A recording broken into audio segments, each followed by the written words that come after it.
Good morning, good afternoon, and good evening, whenever you are. So, today we'll be discussing our fourth chapter, which is called Innate Immunity. So, throughout this topic, we'll discuss an overview of innate immunity, recognition of microbes and damaged tissue by innate immune system, cellular pattern recognition receptors, cellular component of innate immune system, soluble effectors molecules of innate immunity. Also, we'll discuss the inflammatory response. Furthermore, we'll discuss antiviral response, stimulation of adaptive immunity, mechanism that limit innate immune response. Then we'll look for summary. Let us start. Overview of innate immunity. The term innate immunity refers to the defense mechanism that are always present, ready to combat microbes and other offending agents. The innate immune system, which was introduced in Chapter 1, consists of many types of cells and soluble molecules in the tissue and blood that prevent microbes from invading and establishing infection. If microbes do establish a foothold, innate immune response provide early defense before adaptive immune response can develop. In this chapter, we will discuss in more details the component specificity and antimicrobial mechanism of the innate immunity. The focus of much of the subsequent chapter is on the role of adaptive immune response in host defense and disease. Function of innate immune responses. Innate immunity is the first line of defense against infection and serves several essential functions that protect us against microbes and tissue injury. The major component of innate immune system are barrier epithelial, which blocks the entry of microbes, tissue, resident sentinel cells, including macrophage, mast cell, and dendritic cells, which detect microbes that have breached the epithelium and initiate host response. White blood cell, leukocyte, including neutrophil, monocyte, that become macrophage in tissue, natural killer cells, and other cells which enter the tissue from the blood and then eliminate microbes that have invaded through the epithelium and also remove them the host cells, and several types of plasma protein that combat microbes within and outside the circulation. We discuss the function of each of these later in this chapter. Many of other cell types, including epithelial cell and other tissue cells, also possess intrinsic mechanism for defending themselves against the microbes. The two major types of protective reaction of innate immune system are inflammation and antiviral defense. Inflammation is the process by which circulating leukocyte and plasma protein are brought into site of infection in tissue and are activated to destroy and eliminate the offending agents. Inflammation is also a major reaction to damaged and dead cells and related to the infection and to accumulations of abnormal substance in cell and tissue. Antiviral defense mechanism prevent virus replication and promote killing of infected cells, thus eliminating reservoirs of viral infection without an inflammatory reaction, although inflammation also may contribute to the defense against viruses. The function of innate immune response have some important general features. 1. Physical and chemical defense at epithelial barriers such as the skin and lining of gastrointestinal and respiratory tract block microbial entry. Microbes are able to colonize tissue only if they are capable of crossing the epithelium. If these barriers are damaged or microbes are able to penetrate them, innate and adaptive immune response are activated to provide the next line of defense. Second, innate immune response are the initial reaction to the microbe that serves to control or eliminate infection of the host by many pathogens. These responses are activated by microbes that transverse epithelial barrier. The response are mediated by tissue, resident cells, and other cell and plasma protein recruited from the blood in the process of inflammation. The importance of innate immunity in host defense is illustrated by clinical observations and experimental studies showing that deficiency or inhibition or elimination of any of the several mechanisms of innate immune increases susceptibility to infection, even when the adaptive immune system is intact and functional.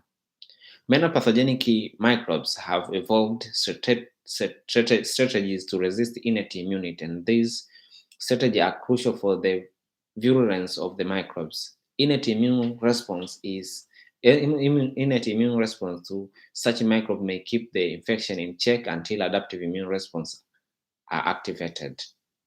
Adaptive immune response typically are more potent and specialized and therefore able to eliminate microbes that resist the defense mechanism of innate immunity.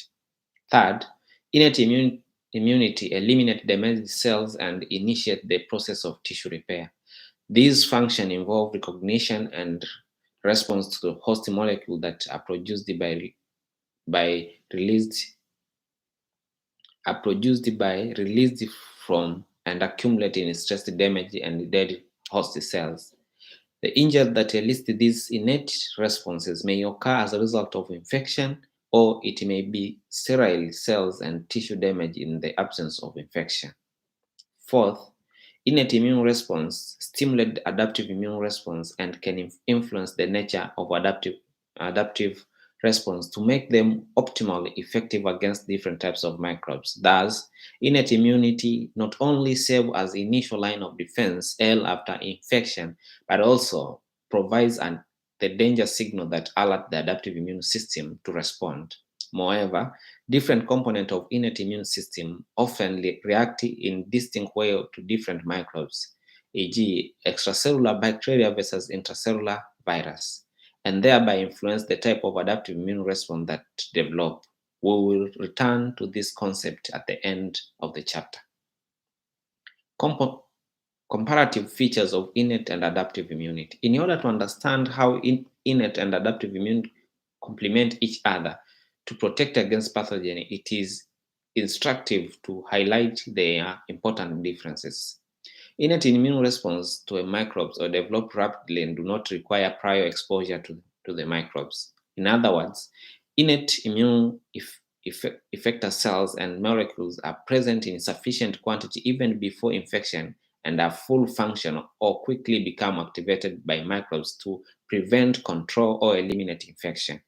In contrast, the effective adaptive immune responses to a newly introduced microbes develop over the several days as clone of naive antigen-specific lymphocytes expand and differentiate into functional effector cells.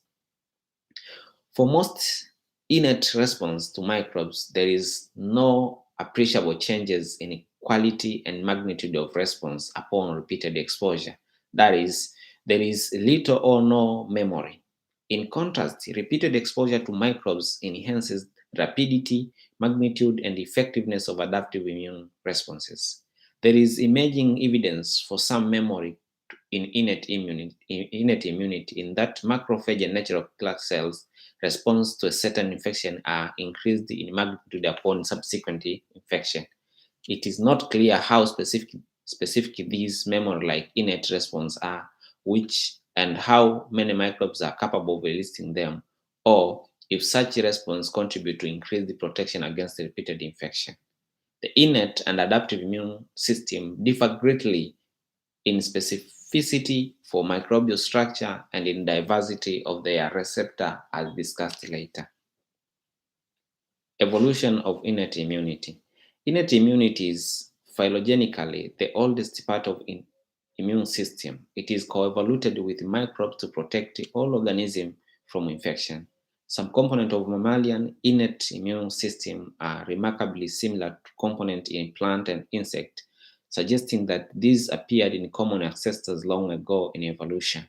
For example, a peptide that are toxic to bacteria and fungi, called defensin, are found in plant and mammal and have essentially the same tertiary structure in both life forms. A family of receptor that we'll discuss in detail later in this chapter, called toll-like receptor, recognize pathogen microbes and activate microbial defense mechanism. Toll-like receptor are found in every life forms in evolution tree, from insect up to mammal. The major signal transduction pathway that toll-like receptor engage to activate cells, called the NF-κB, nuclear factor kappa B pathway in mammal, also show remarkable evolution conservation. In fact, most of the mechanism of innate immune defense that we will discuss in this chapter appeared very early in evolution, when the first multicellular organism evolved about 750 million years ago. An adaptive immune system, in contrast, is clearly recognizable only in invertebrates that developed about 300 to 500 million years ago. A testament to the importance of innate immunity that the human genome contains approximately 850 genes that are directly related to innate immune responses, compared to about 575 for adaptive immunity. We begin our discussion of innate immune system by describing how it recognizes microbes and damage the host cells. We will then proceed to the individual component of innate immunity and their functional in host defense. Recognition of microbes and damaged tissue by innate immune system. The specialties of innate immune recognition have evolved to combat microbes and are different from the specificities of adaptive immune system in several aspects. The innate immune response is activated by recognition of relatively limited set of molecule structure that either are product of microbes or are expressed by injured or dead host cell. It is estimated that the innate immune system recognizes only about 1,000 product of microbes and damaged cell.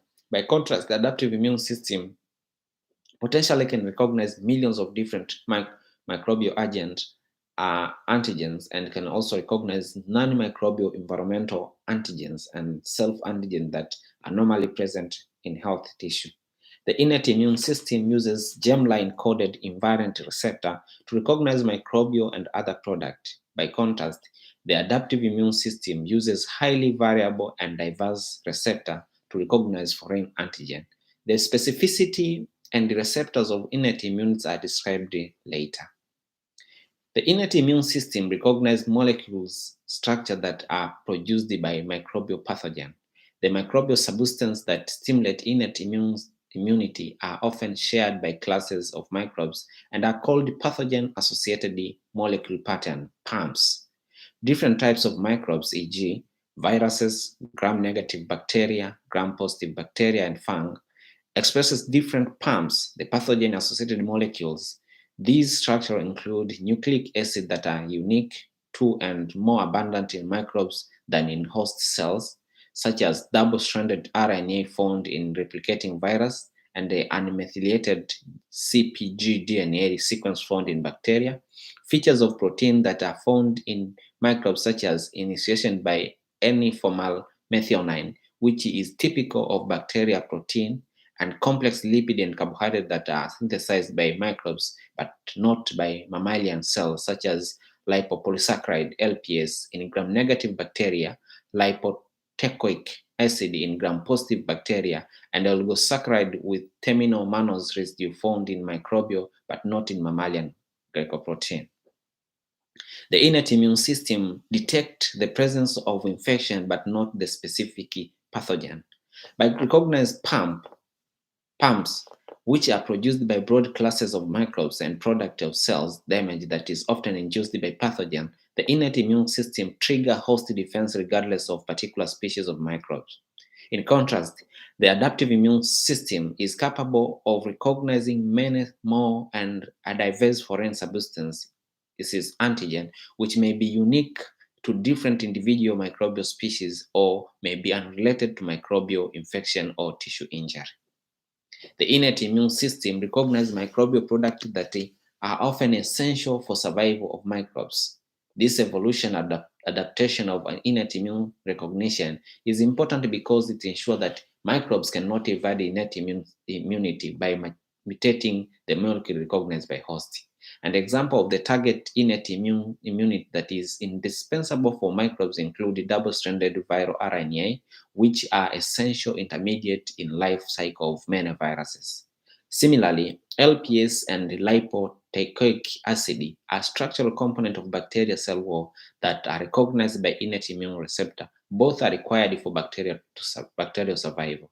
In contrast, as we will discuss see in chapter 16, microbes may mutate or lose many of the antigens that are recognized by adaptive immune system, thereby evading host defense without compromising their own survival.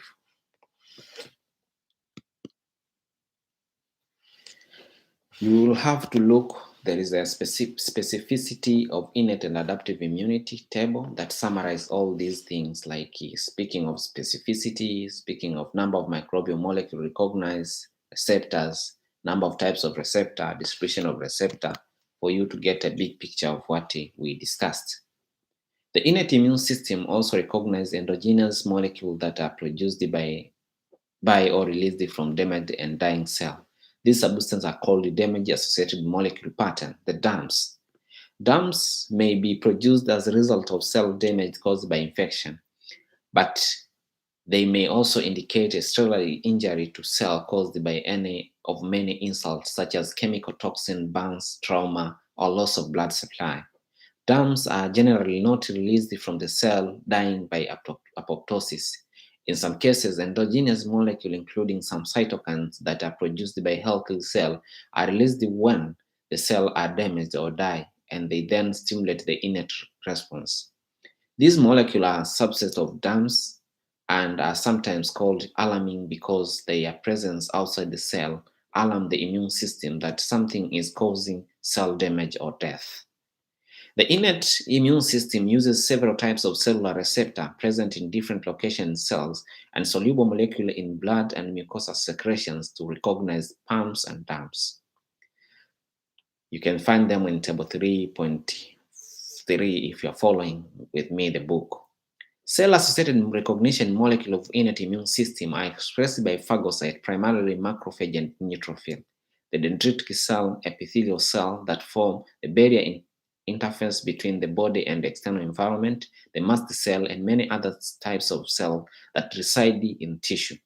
The cellular receptor for pathogen and damage-associated molecule pattern are called pattern recognition receptor. They are expressed on the surface in phagocytic vesicles and damage-associated molecule pattern called the pattern recognition. They are expressed on the surface in phagocytic vesicles and in cytosol of various cell types, and all of which are locations where microbes and their product may be present. See figure 4.1. When this associated pattern recognition receptor bind to PAMs and DAMs, they activate signal transduction pathway that promote the antimicrobial and pro-inflammatory functions of the cell in which they are expressed. In addition, many proteins present in blood and extracellular fluid recognize PAMs. These soluble molecules are responsible for facilitating the clearance of microbes from the blood and extracellular fluid by enhancing uptake into phagocytes or by activating extracellular killing mechanism. The receptor of the innate immune system are encoded by inherited germline genes, where the genes encoding the receptor of adaptive immunity are generated by somatic recombination of gene segment in the precursor of mature lymphocyte.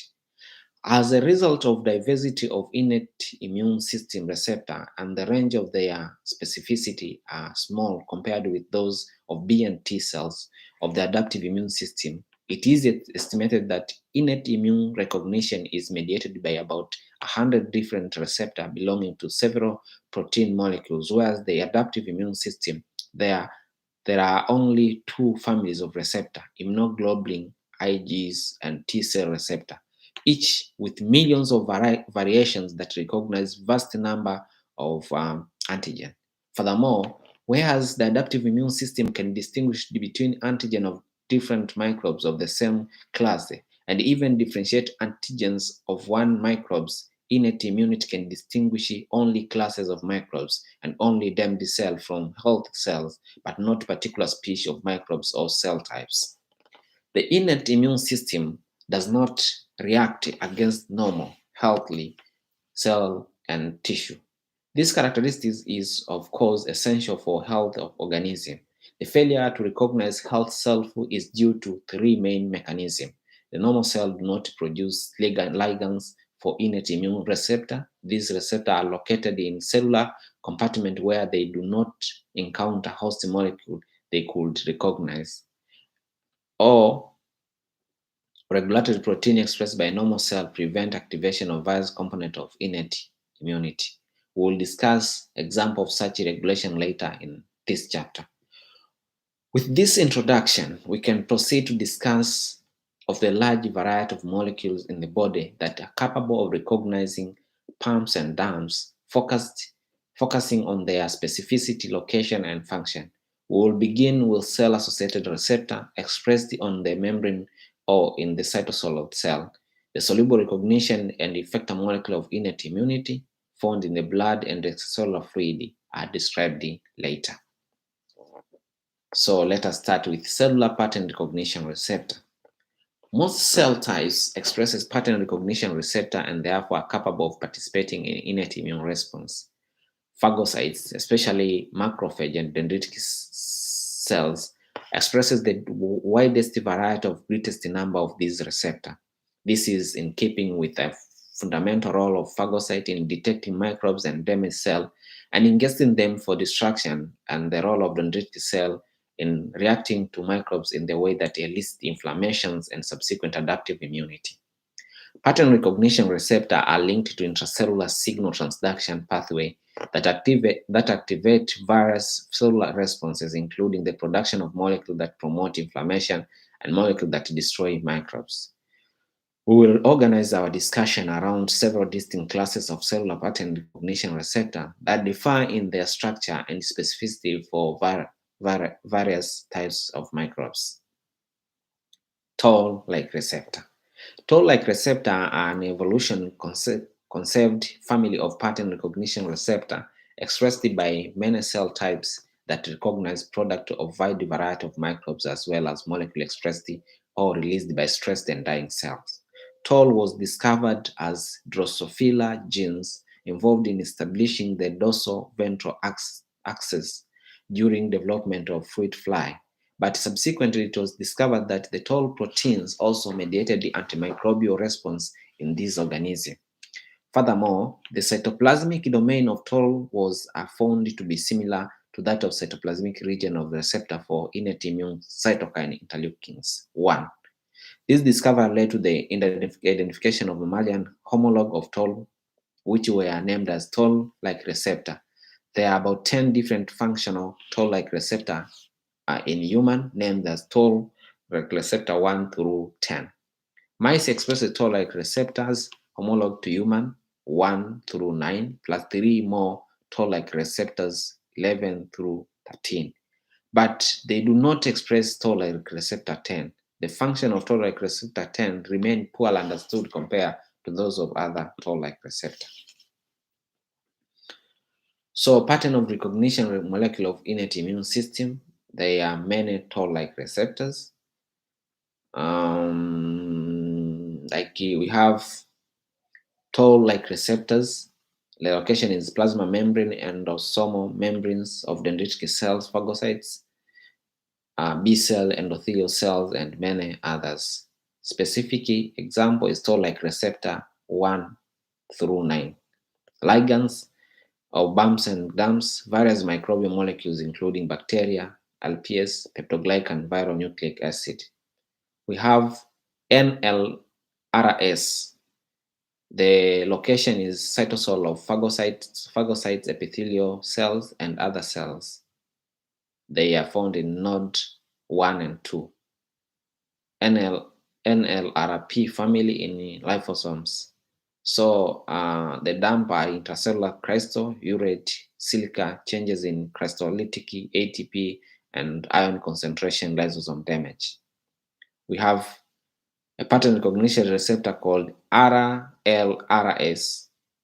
which is found in cytosol of phagocytic and other cells. Example is RIG1, MDA5, and the ligands or bump or DAMs is a viral RNA. We have pattern cognition CDSS. Its location is cytosol of many cell types, and specific example are IAMS2 sting associated SDS is mostly functional for bacterial and viral DNA. We have another pattern recognition receptor called CLRS. This is found in plasma membrane, and specific example is mannose receptor, and it functions in microbial surface carbohydrate with mannose and fructose glycan present in the fungal bacteria wall. We have scavenger receptors, which are example are CD36, and they function in microbial disaccharides. We have N-formal methyl receptors, which are mostly found on plasma membrane of phagocyte, and they function as peptide containing N-formal methylene residue. We have other soluble pattern recognition receptor. We have pentraxin, which is found in plasma, and they function by in microbial phosphorylchlorine and phosphatidylethylamine. We have collectins. They are found in plasma and also in alveoli. In plasma, they function as for carbohydrate with terminal mannose and fucose, and in alveolar they function in virus microbial structure. We have ficolins. These are found in plasma. They function as N-acetylglucosamine and lipoic acid component of cell wall gram-positive bacteria. We have complement. These are found in plasma, and they are for microbial surface for opsonization. So that was just a summary talking about the different receptors and where they bind. So the toll-like receptor are integral membrane of glycoprotein that contain leucine-rich repeat flanked by characterized by cysteine-rich motif in the extracellular region, which are involved in ligands, bindings, and toll-like receptor, interleukin-1 receptor, TIR, domain in the cytoplasmic trails, which are essential for signaling. TIR domain are also found in cytoplasmic tails of the receptor for cytokines interleukin-1, interleukin-18, and interleukin-33, and similar signaling pathway as engaged by toll-like receptor. These cytokines. Toll-like receptor are involved in response to a wide variety of molecules that are expressed by microbes, but not by healthy mammalian cells. The ligand that the different toll-like receptors are recognized as structurally diverse and include product of the classes of microorganisms, as in the following examples. Bacteria cell wall constant LPS of gram-negative bacteria, which bind toll-like receptor 4, and peptoglycan and lipoproteoic acid of gram-positive bacteria, which bind toll-like receptor 2. Bacteria surface protein. Fraglin, a protein subunit component of fraglin motile bacteria, which bind to toll-like receptor 5. Viral nucleic acid, double-stranded RNA that make up the genome of some viruses are generated during life cycle of the most viruses and bind to toll-like receptor 3. Single-stranded RNA, which are distinct from cellular cytoplasmic single-stranded RNA transferred by their location within endosomes and their high guanosine and uridine content bind to toll-like receptor 7 and 8.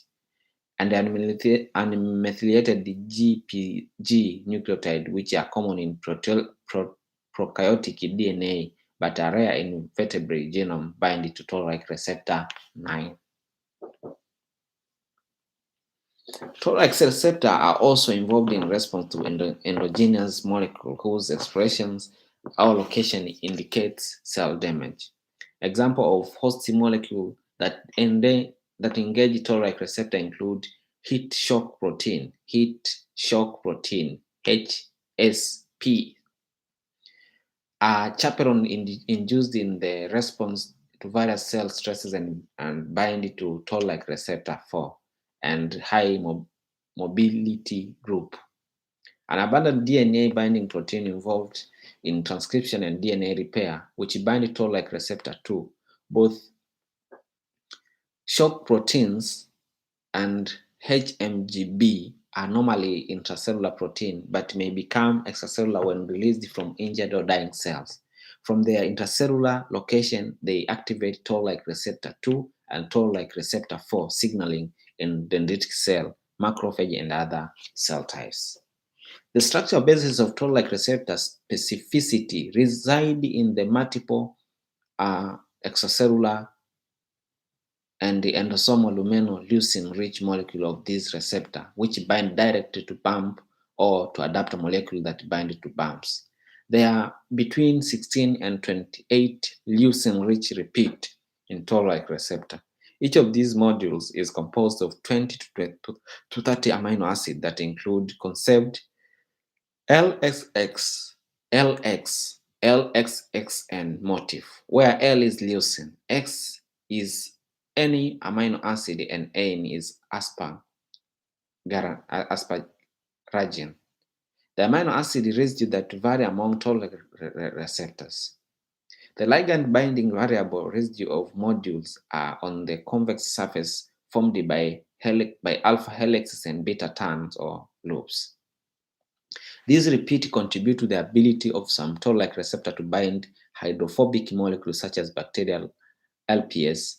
Ligand binding to leucine-rich domain induces physical interaction between toll-like receptor molecules and formation of toll-like receptor dimer. The ability of toll-like receptor to form homodimers or heterodimers with different specificity increase the number of bump that can be recognized by small number of toll-like receptors expressed. For example, toll-like receptor 1 and toll-like receptor 2 dimer recognize different lipopeptide than toll-like receptor 2 / toll-like receptor 6 dimer. And toll-like receptor 2 and toll-like receptor 2 homodimer recognize peptoglycan. The binding of toll-like receptor to their ligand is also influenced by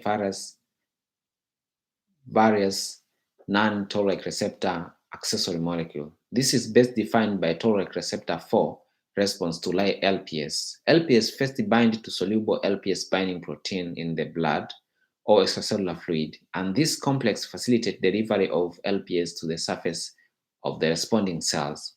An extracellular protein called MD2, myeloid differentiation protein 2, bind to lipid A component of LPS, forming a complex that interact with toll-like receptor 4 and initiate signaling. Another protein called CD4 is also required for efficient LPS-induced signaling. The CD4 gene is expressed by most cells except endothelial cells as soluble protein or as glycophosphatidylnostyles linked membrane protein. Toll-like receptors are found on the cell surface and on the intracellular membrane and are thus able to recognize microbes in different cellular locations. Toll-like receptor 1, 2, 4, 5, and 6 are expressed on the plasma membrane, where they recognize various bacteria and fungal palms in the extracellular environment. Some of the most potent microbial stimuli for innate immune response bind to this plasma membrane toll-like receptors such as bacteria, LPS, and lipoteichoic acid, which are recognized by toll-like receptor 4 and toll-like receptor 2 respectively. In contrast, toll-like receptor 3, 7, 8, and 9 are mainly expressed inside the cell on endosomal membrane, where toll-like receptor 3 detected double-stranded RNA, toll-like receptor 7 and 8 detected single-stranded RNA produced by virus, and toll-like receptor 9 detected unmethylated CpG motif in bacterial or viral DNA. Single and double-stranded RNA are not unique to microbes. but their location in endosome likely reflect the origin from microbes. This is because host cell RNA is not normally present in endosomes, but microbial RNA may end up in endosome of neutrophil, macrophage, or dendritic cell when the microbes are phagocytosed by this cell. Enzymic digestion of microbes within endosome will release their nucleic acid, so these are able to bind to toll-like receptor in endosomal membrane. Thus, endosomal toll-like receptor may distinguish nucleic acid of normal cell from microbial nucleic acid on the basis of cellular location of this molecule. A protein called UNC93B is required for transfer of toll-like receptor synthesized in the endoplasmic reticulum to the endosomal location. Genetic deficiency in UNC93B or toll-like receptor 3 lead to susceptibility to certain viral infection, especially herpes simplex virus encephalitis, demonstrating the importance of endosomal location of toll-like receptor for innate defense against viruses. Toll-like receptor recognition of microbial ligand result in activation of several signaling pathway and ultimate transcription factor, which induce the expression of the gene whose products are important for inflammatory and antiviral response.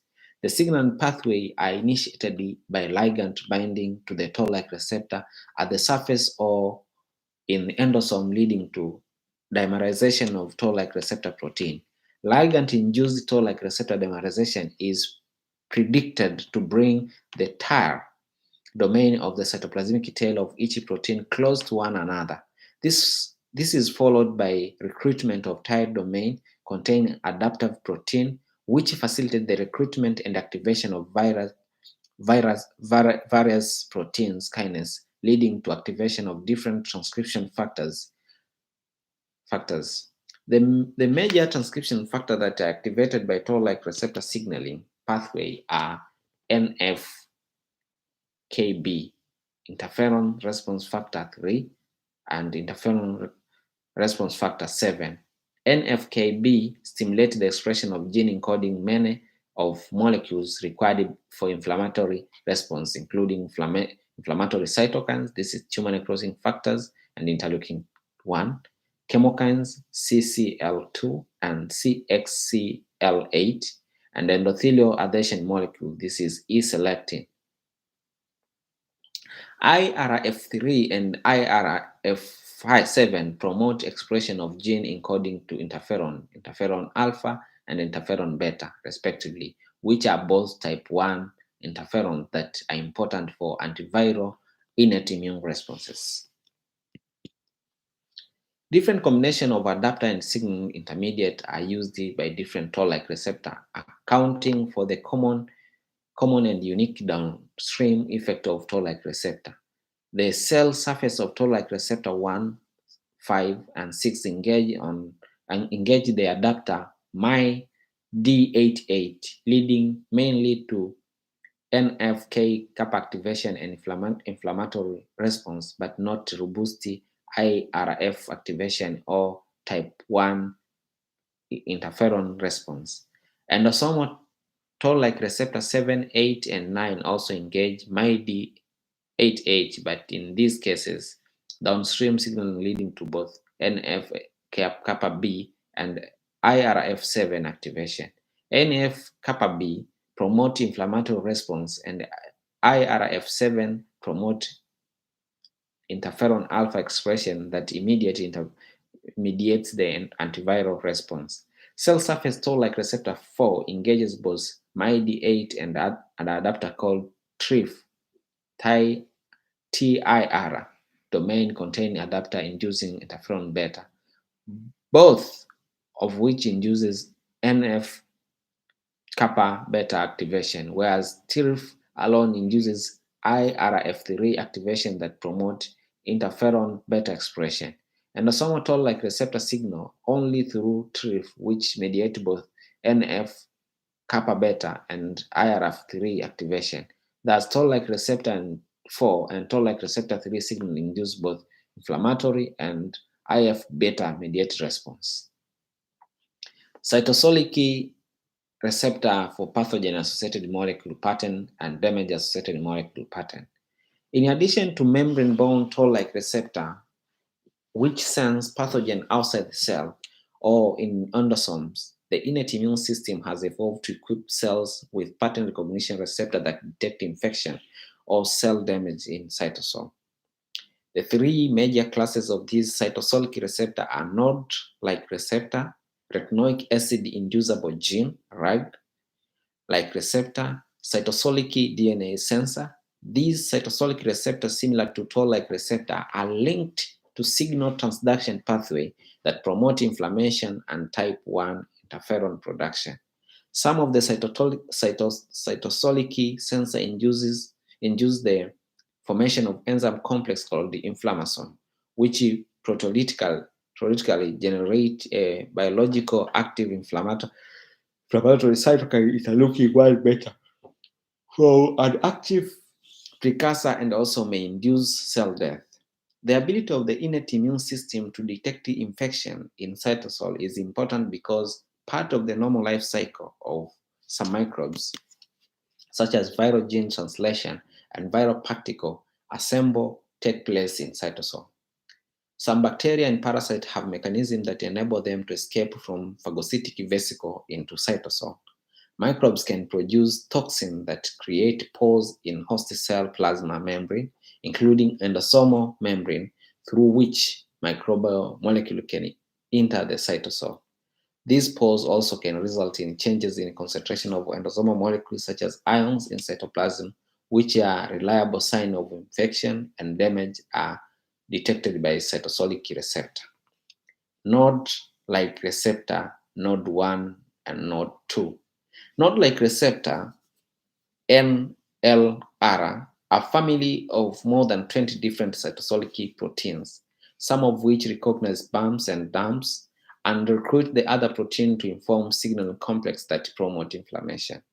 Typically, node-like receptor include C-terminal leucine-rich repeat domain that sense the presence of ligands, a central node nucleotide oligomerization domain, also called NAC domain, required for N node-like receptor protein to bind to one another and form oligomer, and N-terminal effector domain, which recruit other proteins to form signaling complex.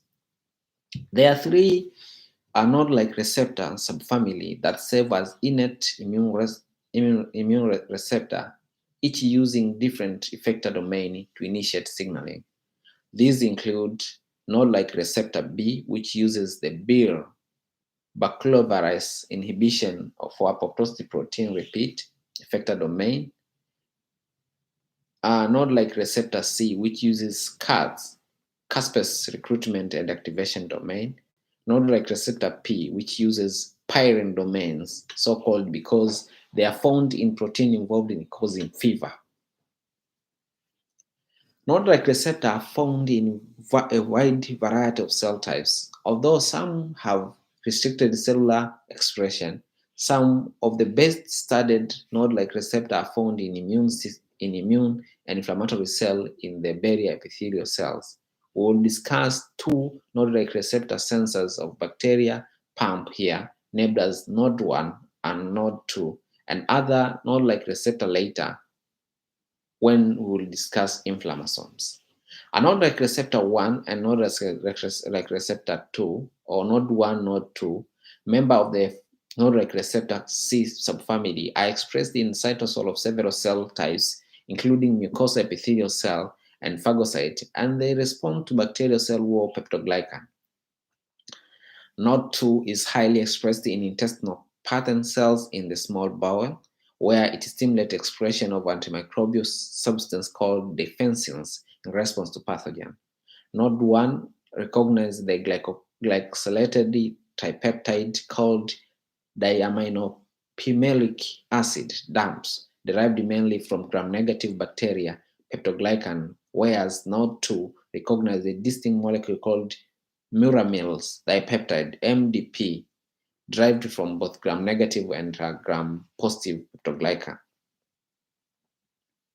These peptides are released from intracellular or extracellular bacteria, In the later cases, their presence in cytosol require a specialized bacteria mechanism of delivery of peptide into the host cell.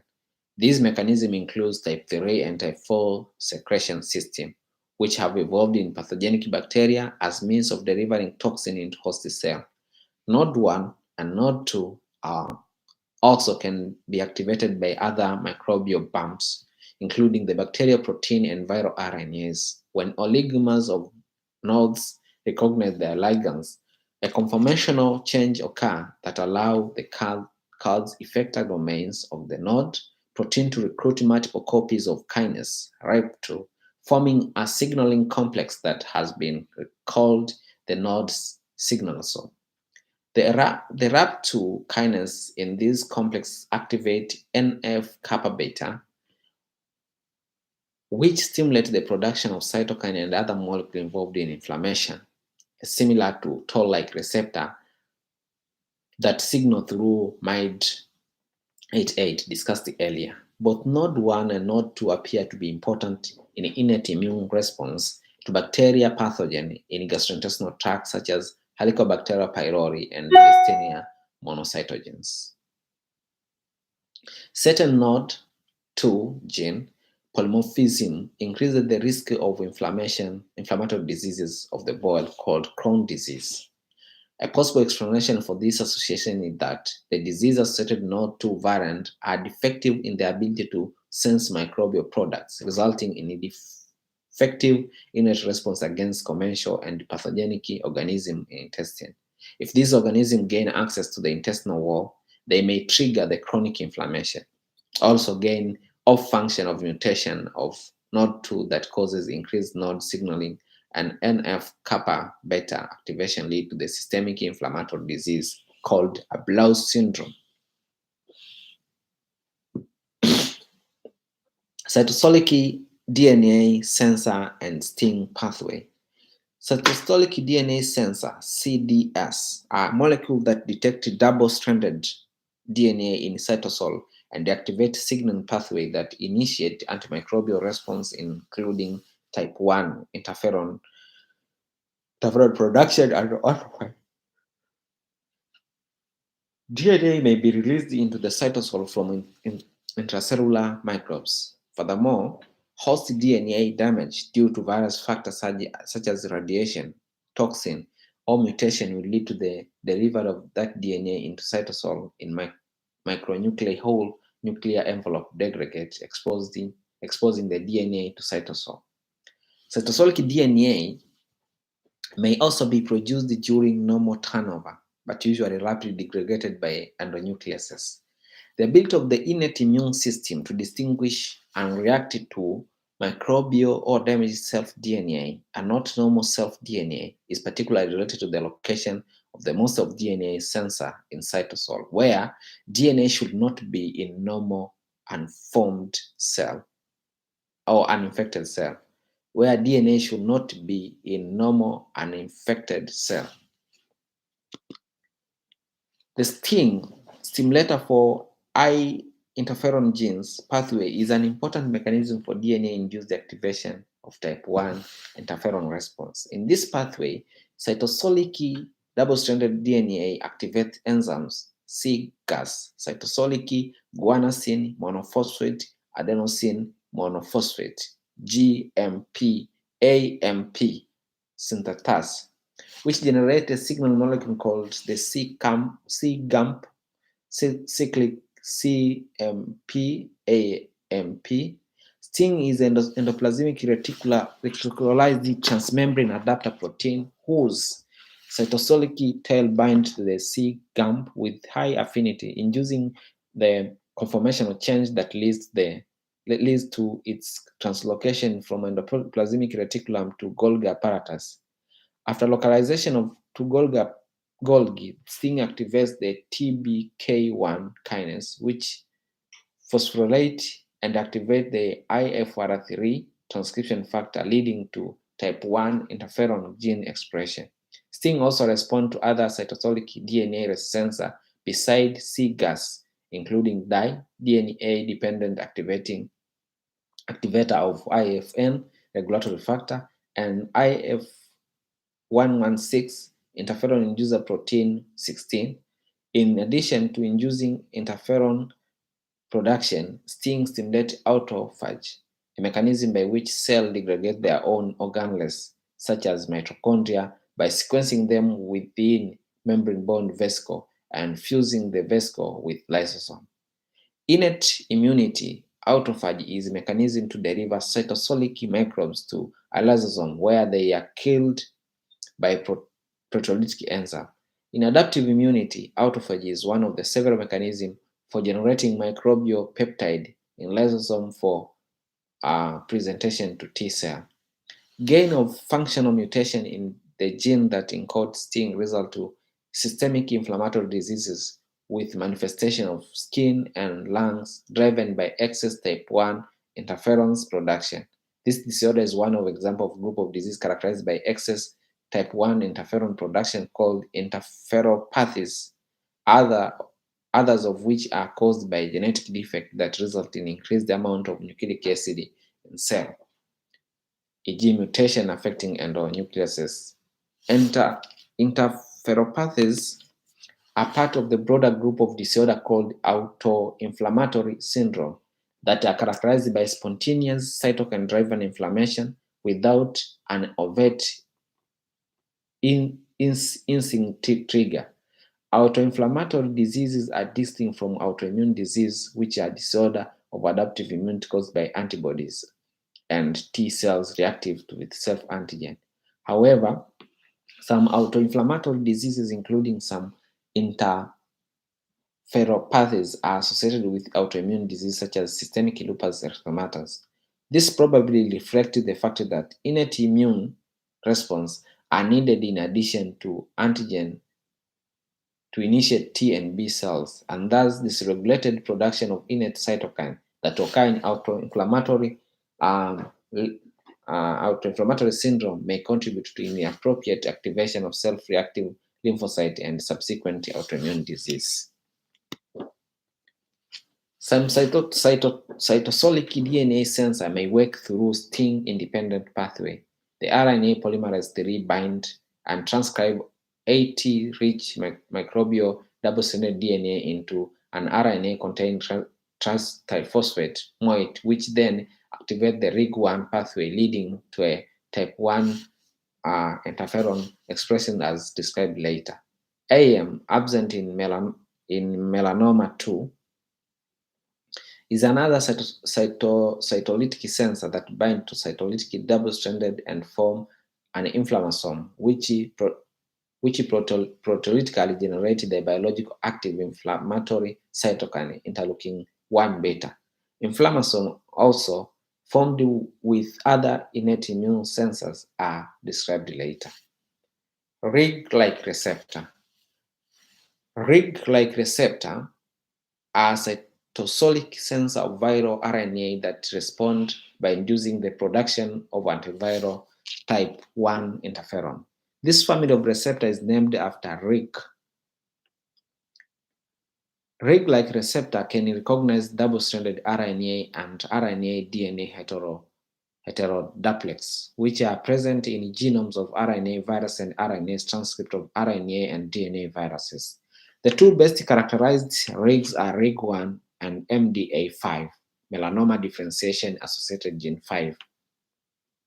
Both of these proteins contain two N-terminal caspase recruitment domain that interact with other signal protein, and RNA helicase domain and C-terminal domain, the latter two being involved in RNA recognition. RIG1 and MDA, melanoma differentiation associated gene 5, recognize different set of viral RNA that are characteristic of distinct viruses, not typically mammalian RNA. For example, melanoma differentiation associated gene 5 recognized along with double-stranded RNA 1 to 6 kilobyte, which is longer than double-stranded that may be formed transiently in normal cell, and RIG1 will only recognize RNA with 5 triphosphate moiety, which is not present in mammalian host cell cytosolic mRNA because of addition of 7-methylguanosine cap RIG1 can recognize uncapped short single-stranded RNA or double-stranded RNA. MDA can recognize double-stranded RNA with or without a cap, but only if they are unmethylated at a 2,0 position on the ribose in the first nucleotide adjacent to the cap. Coronavirus can evade RIG1 by utilizing enzymes that generate 5' cap on viral RNA, and they evade MDA, the melanoma differentiation gene 5, the melanoma differentiation associated gene 5, mediated antiviral response by expressing an enzyme that methylate ribes in the first nucleotide of each viral RNA. RIG-like receptors are expressed in a wide variety of cell types, including bone marrow-derived leukocytes and various tissue cells. Therefore, these receptors enable the many cell types that are susceptible to the infection by RNA virus to mount innate immune response to these viruses. On binding viral double-stranded RNA, the RIG-like receptors are recruited to the outer mitochondrial membrane of MABs, mitochondrial antiviral signal protein. This leads to self-perpetuating mechanism whereby MABs, the mitochondrial antiviral signals, polymerize to form signal molecular weight filamentous aggregate that induce other MABs molecule to polymerize. The MABs aggregate initiate signaling event that lead to the phosphorylation and activation of IRF3, IRF5, 7, as well as NF-kappa beta, and these transcription factor induce production of type 1 interferons. MDA5 and RIG1 not only induce type 1 interferon production, but also directly inhibit viral replication by inhibiting viral RNA protein interaction. Inflammasome. Inflammasomes are multiproteins enzymes complex that form in cytosol.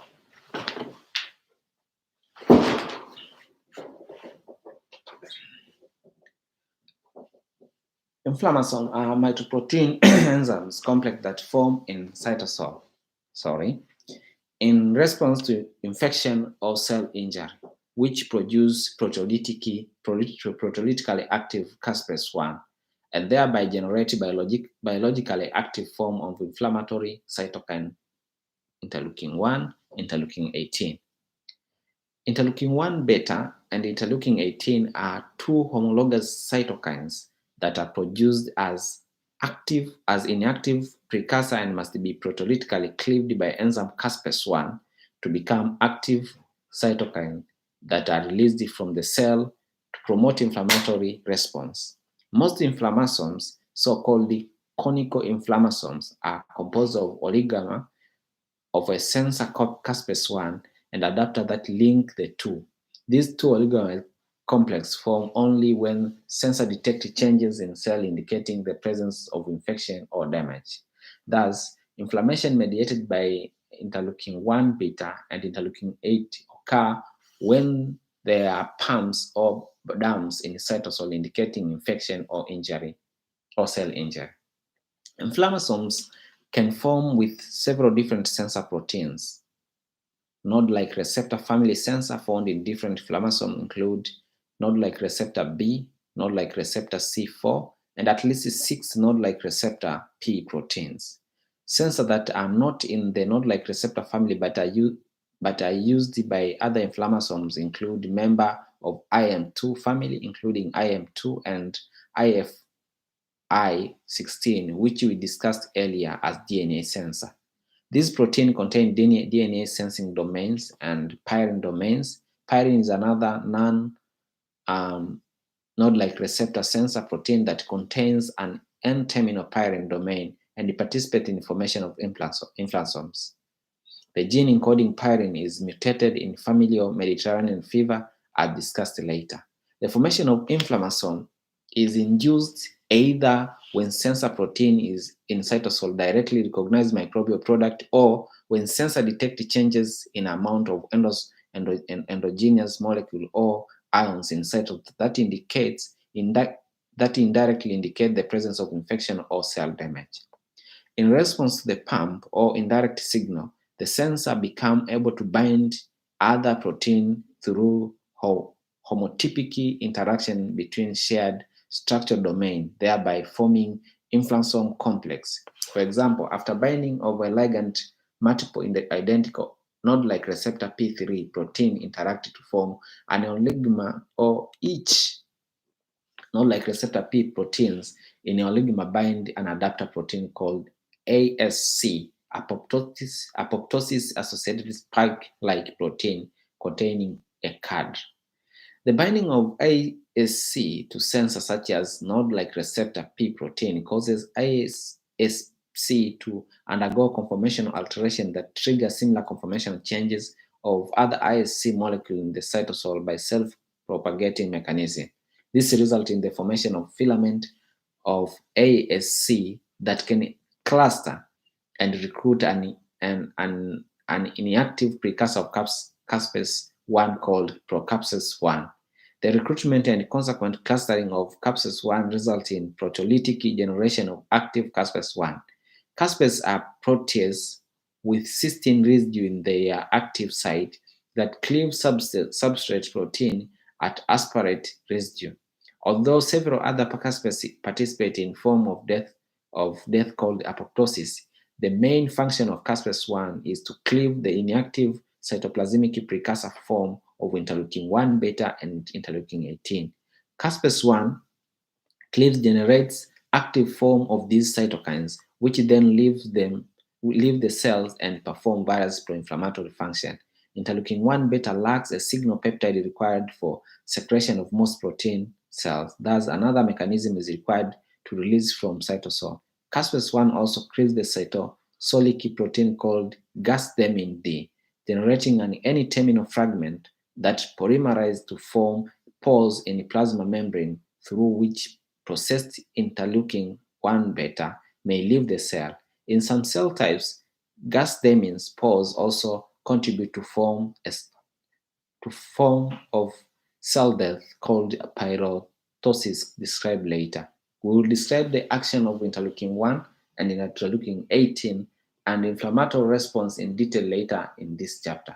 Suffice it to say here that the inflammation induced by interleukin-1 serve a protective function of recruitment of phagocytes that eliminate microbes and damage cells that incited the formation of inflammasome. Inflammasome activation is induced by a wide variety of cytoplasmic stimuli that are often associated with the infection and cell stress, including the microbial product. Environmentally or endogenously described crystal and reduction in cytosolic potassium concentration. Node-like receptor 4, C4, recognize cytosolic flagellin and component of type 3 secreting system of bacteria. Node-like receptor P1 recognize the anthrax lethal toxin. Node-like receptor P3 sense many dumps and bumps, including uric acid crystal, aluminum hydroxide crystal, used in vaccine adjuvant, adenosine triphosphate, ATP, released from mitochondria, silica, bacteria products, bacteria toxin produced by streptococcal and staphylococcal, bacterial DNA RNA hybrid, and other influenza virus.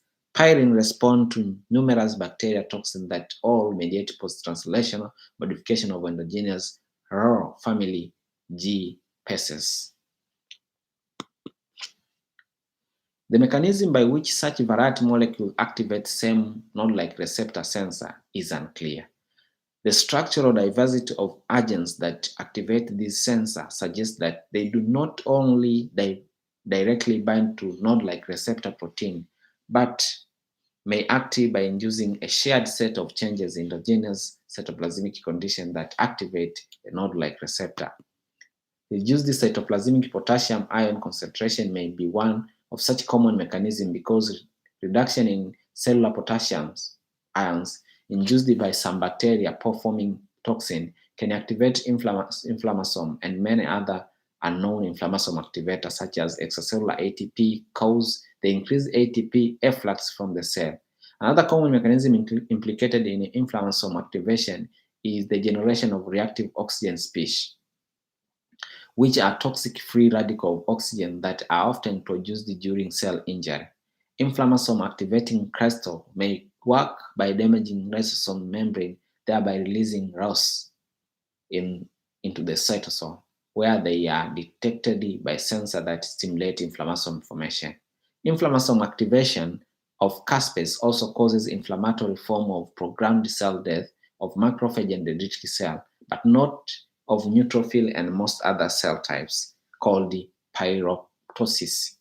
This form of cell death is the result of plasma membrane pores formed by caspase-generated fragment of gas D, mentioned earlier as pathway for interleukin beta release from the cell. These pores contribute to the osmotic death of macrophage and dendritic cell, characterized by influx of fluid, swelling of cells, loss of plasma membrane integrity, and release of inflammatory mediator, including interleukin 1 beta, interleukin 8, tumor necrosis factor, interleukin 6, and interleukin 8. Pyroptosis also results in the death of certain microbes that gain access to the cytosol. Pyroptosis is induced by conical inflammasome using a sensor of node-like receptor C4, node-like receptor P1, AM2, pyrine, node-like receptor P3, all leading to activation of caspase-1, which cleave the gasdenine D, removing the inhibitor C-terminal domain and generate the pore-forming N-terminal domain. Pyroptosis also may be induced by activation of non-conical inflammasome pathway that uses different caspase 1,1 in rodent, caspase 4, or caspase 5 in human. Bacterial LPS in cytosol can directly bind to caspase 1,1, which lead to proteolytic activation of gasdermin D and pore formation, causing pyroptosis, and also indirectly lead to node-like receptor P3 inflammasome activation and degeneration of active interleukin 1 beta. The amplification of inflammation provoked by pyroptosis enhances bacterial clearance but may also contribute to the septic shock, a severe systemic reaction to inflammatory cytokine. The absence of caspase 1,1 in genetically engineered mice protected them from LPS-induced septic shock.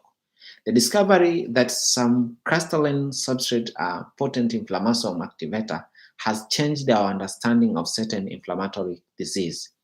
Gout is a painful inflammatory condition of the joint that has long been known to be associated with the deposition of monosodium urate crystal in joints. Experimental evidence suggests that when these crystals are phagocytosed, they damage the lysosomal membrane of the cell, and this leads to the activation of inflammatory and subsequent inflammation. Based on this finding, interleukin-1 antagonist has been used to effectively treat cases of severe gout that are resistant to conventional anti-inflammatory drug. Similarly, pseudogout is caused by deposition of calcium pyrophosphate crystal and inflammasome activation. Occupational inhalation of silica and asbestos can also cause chronic inflammatory and fibrolytic disease of the lung. And there is also interest of potential blocking of inflammasome or interleukin-1 to treat the disease. Dysregulated activation of inflammasome, most often due to autosomal gain of functional mutation in one or another of their component proteins, lead to inappropriate triggered and excessive interleukin-1 production. The result is recurrent attack of fever and localized inflammation, most commonly in the skin, joint, and abdominal cavity. These disorders are called inflammasomopathies or interleukin-1 beta activation syndrome, and are like type 1 interferonopathies discussed earlier, or autoinflammatory syndrome. The longest studied inflammasome-related autoinflammatory syndrome is a familial Mediterranean fever caused by mutation of MEV genes, which encode pyrine.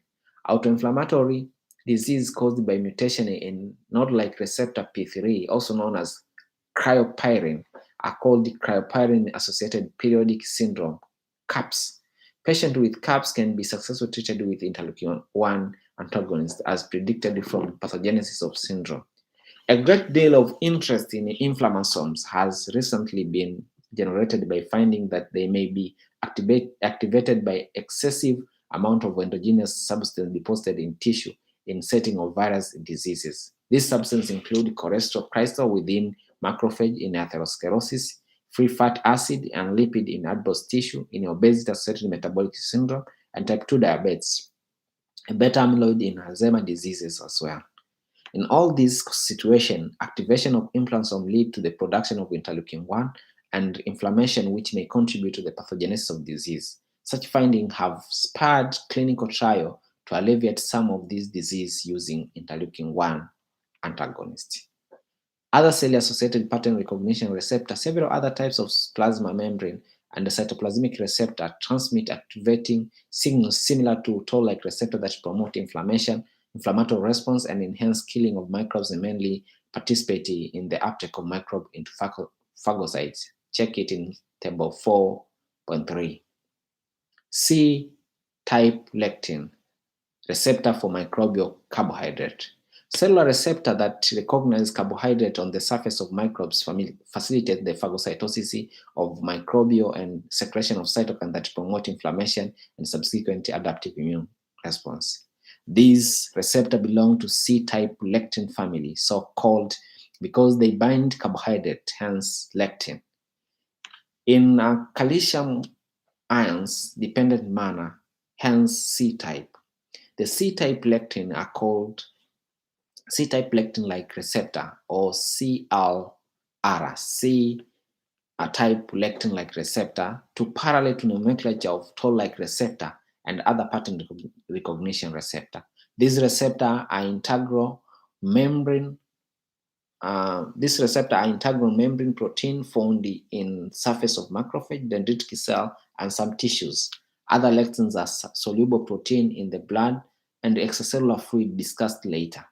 All these molecules contain a conserved carbohydrate recognition domain. There are several types of plasma membrane C-type lectin with specificity for different carbohydrates, including mannose, glucose, N-acetylglucosamine, and beta-glucan. In general, these cell surface lectin recognize carbohydrate structure found on cell wall of microorganism, but not mammalian cell. Some of these C-type lectin receptor function in phagocytosis of microbes, and other have signaling function that induce protective response of the host cell to microbes. The mannose receptor, CD206, is expressed on macrophage, dendritic cell, lymphatic endothelial cells, and is involved in phagocytosis of various types of microbes. These receptors recognize certain terminal sugar on microbial surface carbohydrate, including D-mannose or L-fucose and N-acetylglucosamine. These terminal sugar are often present on surface of microbial, whereas the eukaryotic cell surface carbohydrates are mostly often terminated by galactose and sialic acid. Thus, terminal sugar on microbes can be considered bumps. Signaling function of the mannose receptor are not well described, and short cytoplasmic tail to receptor contain no known signaling motif. Dectin, DC-associated C-type lectin, include several different lectin encoded within gene cluster on human chromosome 12, which are also include gene encoding natural killer cell receptor discussed later. Dectin are expressed on dendritic cell and macrophage and play important role in fungal immunity, as well as in response to certain bacteria. Dectin 1, CD369, bind beta-glucan, which is the major cell wall component of many fungal species and is required for immunity to virus, pathogenic fungal, including Candida, Aspergillus, and Pneumocystis. Dectin 2 and Minke are two dectin that recognize high mannose oligosaccharide on the leaf hypho forms of fungi and on bacteria. In response to binding of their ligands, This dectin-induced signaling event to dendritic cell and macrophage that activate variety of immune function. The cytoplasmic tail of dectin-1 has an immunoreceptor tyrosine-based activation motif, which engage tyrosine kinase, which transduce signal leading to gene transcription. Dectin-2 and MINK rely on an associated item bearing signaling partners protein called FCR. Items are used by many different cell activating receptor in the immune system, and their mechanism of signaling will be discussed in chapter 7. In response to link and binding to dectin-1, dectin-2, and MINK, dendritic cell produce cytokine and other protein that promote inflammation and enhance adaptive immune response. Some of induced cytokine promote the development of type of effector T cell called T helper 17, which is particularly effective in defense against fungal and some bacterial infection, as we'll see in chapter 10. Lagering CD207 and DC sign CD209 are two other lectin expressed on dendritic cell, both of which bind mannose and have roles in immune response to various microbes. Langerhans is expressed by epidermal Langerhans cells and other subset of dendritic cell skins and other epithelial barrier. DC sign is expressed on the majority of dendritic cell as well on the macrophage and the sinusoid endothelial cell. DC sign bind to envelope glycoprotein of hepatitis C and HIV-1 and may play a pathogenic role in disseminating infection by these viruses. Scavenger receptor. Scavenger receptor comprises of structurally and functionally diverse collection of cell surface protein that were originally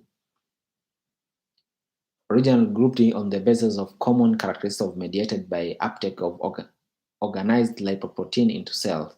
Some of these scavenger receptors, including scavenger receptor 1A, scavenger receptor A, SRA, and CD36, are expressed on macrophage and mediate the phagocytosis of microorganisms.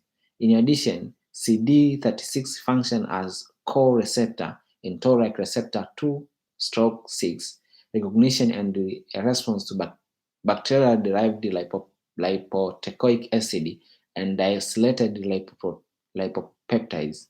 As wide range of molecule structure bind to each scavenger receptor, including LPS, lipoteic acid, nucleic acid, glycoprotein, and proteins. The significance of scavenger receptor in innate immunity is highlighted by increased susceptibility to infection in gene knockout mice lacking this receptor, and by observation that several microbial pathogen expresses virulence factor that block scavenger receptor mediated recognition phagocytosis. Formally peptide receptor. The formally peptide receptor expressed on leukocytes recognize bacteria peptide contain N-formylmethylene residue and stimulate directed movement of the cell. Because all bacteria protein and other mammalian protein, only those synthesized within mitochondria, are initiated by any formylmethionine. FPR1 enable phagocytes to detect and respond preferentially to bacteria protein. The bacteria peptide ligands that bind this receptor are some of the most potent known chemoattractant for leukocytes. Chemoattractant include several types of diffusible molecules often produced at site of infection that bind to a specific receptor on cells and direct their movement toward the source of chemoattractant. Other chemoattractants, such as the chemokine discussed in chapter 3, are made by host cells. FPR1 and all other chemoattractant receptors belong to 7 transmembrane guanosine triphosphate GTP binding G protein coupled receptor superfamily. This receptor initiates intracellular response through associated trimeric G protein, seen in chapter 7.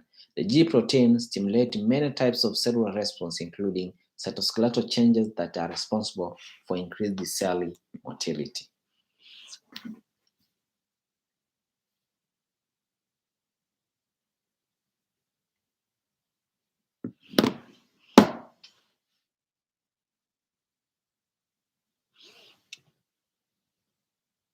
So, um,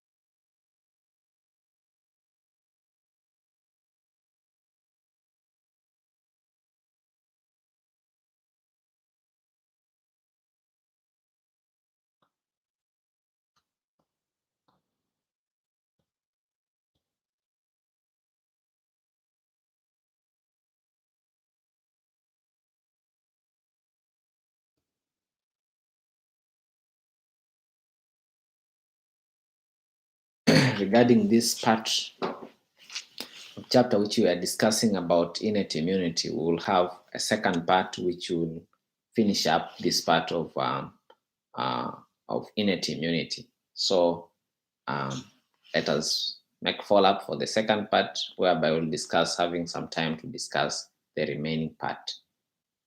Thank you.